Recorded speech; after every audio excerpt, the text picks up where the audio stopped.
Dito na guys, si Tiny. Ayan, bisitahin natin si Tiny. O, nilagyan lang ng asawa ko ng curtain, yung ano niya, yung window. And, ilagay namin yung ano namin, yung sa sala set namin, yung nako-convert sa higaan and nagagawang upuan. Nilagay namin dito kay Tiny and ayun CR namin. Ayan, first ride tayo with Tiny, long distance. Okay. Test long ano natin. I-test natin long drive para makita kung ano pa yung mga pwedeng paayos kay Tiny. Okay. Siyempre, relax lang sila. Kapag nagbabiyahe kami, ganyan lang sila. Pa-chill-chill lang.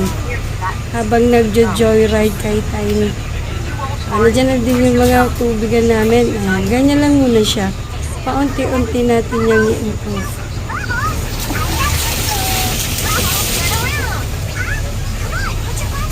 Meron na din kami dyan. Ayun, may fun pa din kami dyan. Para pag mainit or naka-tigil si Tiny, pwede namin i-gamitin yung fan. Okay? Ayan. Safe travel sa amin.